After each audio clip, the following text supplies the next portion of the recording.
দেশে mob violence বন্ধ করতে না পারলে সুষ্ঠু নির্বাচন সম্ভব নয় বলে জানিয়েছেন নাগরিক ঐক্যের সভাপতি মাহমুদুর রহমান মান্না। রাজধানীতে সাইবার সিকিউরিটি অধ্যাদেশ নিয়ে নাগরিক ঐক্যর এক সেমিনারে এই মন্তব্য করেন তিনি। অন্যদিকে অন্যায়ভাবে এই আইনের প্রয়োগ করলে তাদেরকেও শাস্তির আওতায় আনার দাবি জানিয়েছেন বিএনপি স্থায়ী কমিটির সদস্য নজরুল ইসলাম খান। তার মতে এই অধ্যাদেশে অস্পষ্টতা রয়েছে, ঘুরিয়ে ফিরে আনা হয়েছে একই আইন যা অযৌক্তিক। তরিক ইসলামের রিপোর্ট। কতটুকু সুরক্ষা দিবে সাইবার সিকিউরিটি অধ্যাদেশ 2025 তা নিয়ে আলোচনা করতে ঢাকা রিপোর্টার্স ইউনিটিতে সেমিনারের আয়োজন করে নাগরিক ঐক্য। সেমিনারে বিএনপির স্থায়ী কমিটির সদস্য নজরুল ইসলাম খান বলেন, আইন সম্পর্কে সাধারণ মানুষকে সচেতন করতে হবে। সাইবার সিকিউরিটি অধ্যাদেশের মাধ্যমে সাধারণ মানুষ আবারও হয়রানির শিকার হবে বলে মন্তব্য করেন তিনি।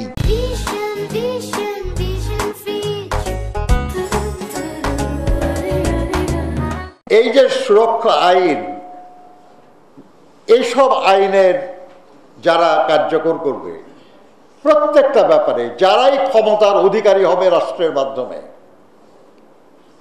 তাদের প্রত্যেককে দায়বদ্ধ এবং জবাবদিহিতার আওতায় আনা। আর সে কারণেই তারা যদি তাদের দায়িত্ব পালনে অবহেলা করে কিংবা অপরাধমূলক কোনো কাজে যুক্ত হয়, তাহলে তাদের জন্য শাস্তি হয়, সেই বিধানও যেন প্রত্যেক আইনে থাকে, এরকম একটা দাবিও আমাদের থাকা দরকার।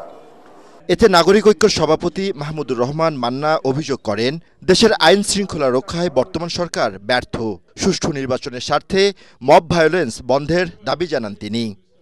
যেটা পাটগ্রামে হয়েছে, যেটা ব্রাহ্মণবাড়িয়াতে হয়েছে, যেটা বরিশালে হয়েছে, বিভিন্ন জায়গায় যেই ধরনের মবক্রেসি চলছে, এটা বন্ধ করতে না পারলে সুষ্ঠু নির্বাচন হবে কীরকম করে? আর পুলিশগুলো তো আগেই আমরা বলেছি, বাবা ধান্দাও আজ খুব বোঝে। সাইবার সুরক্ষা অধ্যাদেশে বিনা পরোয়ানায় গ্রেফতারের সুযোগ থাকায় তা বাতিলেরও দাবি জানান বক্তারা।